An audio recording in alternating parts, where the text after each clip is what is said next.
Schopenhauer asks you, are you struggling right now to be happier than others? Are you suffering every day, counting what you lack instead of enjoying what you have? Are you ignoring the pain of reality, drunk on the sweet drug called hope? If so, stop trying to be happy right now. First, happiness is not the pursuit of pleasure, but merely the absence of pain. You are mistaking happiness for some kind of great joy. You imagine winning the lottery or driving a fancy sports car. But that is not happiness. It is just a strong stimulation that passes in an instant. Real happiness is a very boring and quiet state. Check your body right now. Do you have a severe toothache? Do you have unbearable stomach pain? If not, you are already enjoying the greatest happiness. We never know the value of health when we are healthy. We only miss the days without toothaches when a cavity stabs our nerves. This is human foolishness. We do not know the value of what we have until we lose it. Happiness does not actively come to find us. On the other hand, pain comes very actively to stab us. Think about when you bought new shoes. When they fit perfectly, you forget the shoes exist while walking. But if even a small grain of sand gets in, all your nerves focus on the sole of your foot. Life is exactly the same. Good things feel like air, unnoticeable, but bad things stab like an awl. So do not wander around looking for greater pleasure. The moment you chase pleasure, the shadow of pain inevitably follows. If you spent today without any trouble, that is a miracle. Being trouble-free is the greatest luxury a human can enjoy. If you are not miserable, you are already sufficiently happy. Second, desire is a bottomless pit that cannot be filled. There are no brakes on your greed. You are designed to want two if you get one. Do you remember when you got into the college you wanted? You must have been happy, as if you owned the world. But how long did that joy last? At most, 3 or 4 months, and then it becomes just a normal routine. You probably prayed that you would have no wishes if you just got a job. Now that you are an employee, how is it? Are you not suffering while dreaming of quitting again? Humans are animals that do not know satisfaction. Desire is like salt water. The more you drink, the thirstier you get. Even if you buy a new smartphone, the excitement disappears in a week. Even if you move to a better house, you adapt in a month. And then you find another lack and complain. This cycle does not end until you die and the coffin lid closes. You are like a racehorse chasing a carrot. You run to death, but you can never fully chew and eat that carrot. There is only one way to get off this hellish race. Forcefully reduce the size of your desire.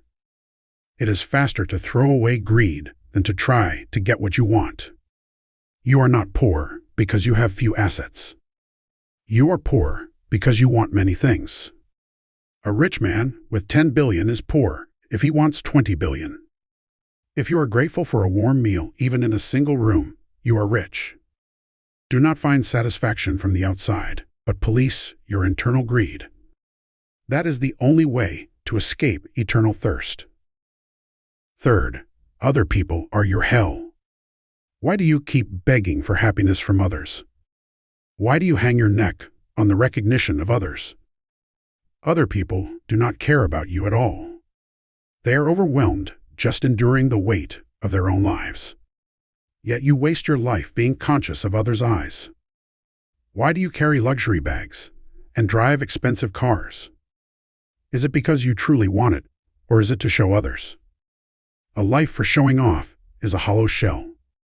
Do not sell your soul drunk on the applause of others. Humans are born alone and die alone. Accept this absolute solitude deep in your bones.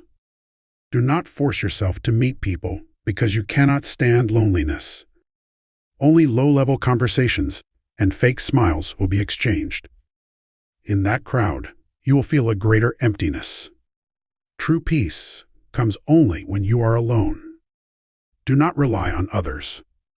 Expectation always returns as a knife called betrayal. Do not expect too much from friends, lovers, or family.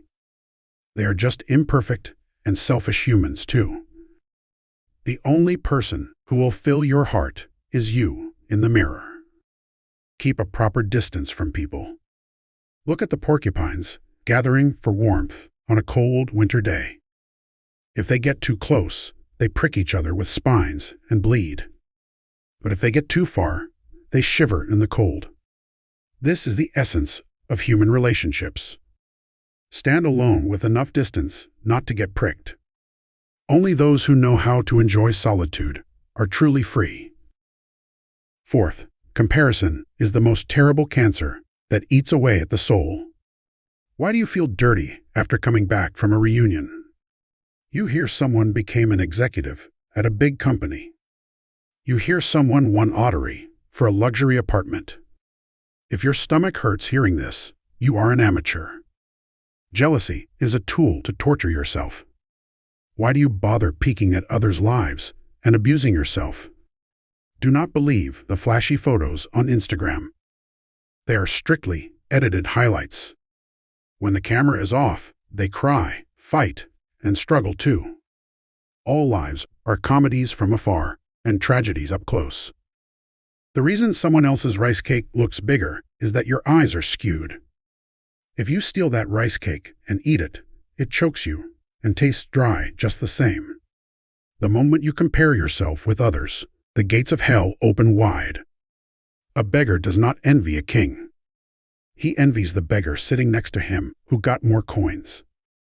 How funny is this? Run your own track.